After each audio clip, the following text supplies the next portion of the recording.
Hai hai hai. Nah Bun, ada yang nanya nih, apa pembukaan kok saya saat melahirkan dicolok-colok mulu bilangnya gitu ya.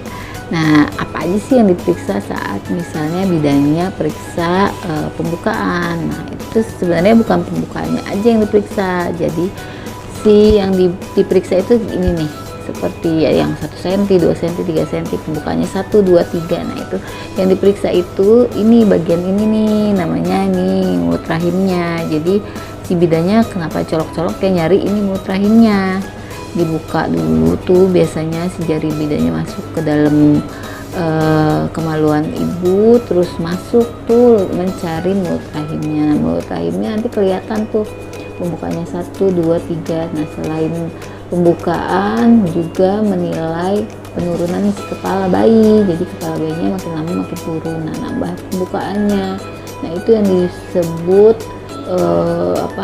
kemajuan persalinan. Kalau misalnya dari bukaan 1 sampai 10, nah biasanya gitu dinilai. Tiap bidan itu beda-beda, maksudnya tiap orang atau yang periksa itu beda-beda, tergantung kadang-kadang besar kecilnya jarinya juga. Jadi tapi umumnya kalau misalnya makin sering bidannya periksa, yang makin tahu dan makin bisa ngerasain ini bukaannya 1, 2, 3, 4 sampai dengan 10, sampai dengan proses nih makin lama kan makin besar tuh mulut rahimnya, dari sama sekali nggak ada terus melebar, membesar.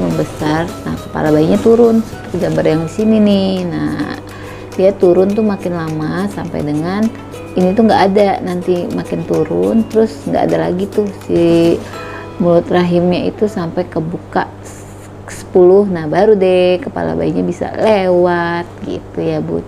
Jadi bukan dicolok-colok gitu, dan itu juga ada jangka waktunya. Misalnya kalau misalnya masih pembukaannya 1, biasanya bisa dinilai ulangnya 6 jam sekali, jadi nggak tiap jam juga buat dicoloknya gitu, atau diperiksa dalamnya namanya ya. Jadi bukan dicolok-colok ya Bunda. Tapi kalau misalnya udah pembukaannya 4 ke atas, biasanya bisa per 4 jam sekali dinilainya.